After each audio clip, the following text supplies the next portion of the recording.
রোজা দিছেন জিবরিল আলাইহিস সালামের মাধ্যমে, যাকাত দিছেন জিবরিল আলাইহিস সালামের মাধ্যমে, হজ দিছেন ওনার মাধ্যমে।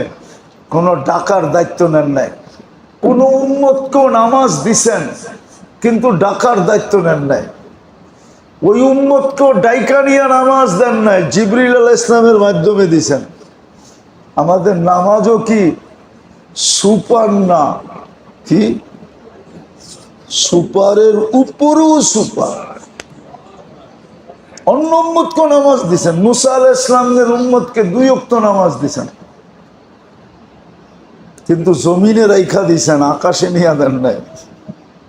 উপর থেকে ফিকা মারছে, লন 2 রাকাত পড়েন।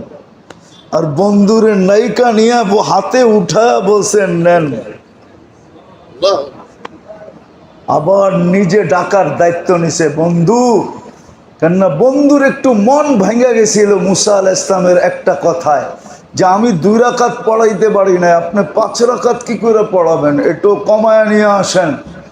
কিন্তু আল্লাহর রাসূল 9 বার যায়, ছিল তো 50 ওয়াক্ত, পরিশ্রম ছিল 50 ওয়াক্তের, পরিশ্রম কমায় দিছে, সওয়াব কমায় নাই। বলছে পরিশ্রম কমায় দিলাম, সওয়াব জায়গাটা জায়গায় রাখলাম, 5 পড়বে 50 দিমু।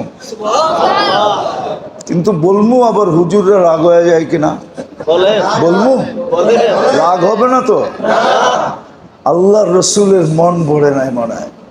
50 ওয়াক্ত বলছে যখন, তখন বলে মন ভরে নাই। আল্লাহ তো অন্তর্যামী, ঠিক না? ইয়ালামু খাইনাতাল আয়ুনি ওয়া মা তুকফিস সুদূর। আল্লাহ জানছে বন্ধু মনটা জানি কেমন কেমন। তো বলে দিছে বন্ধু জান, জামাতের সাথে পড়তে বললেন আরো 27 গুণ বাড়ায় দিব। তাইলে 1 ওয়াক্তে আপনার আমল নামায় লেখা হইতেছে 270 ওয়াক্ত।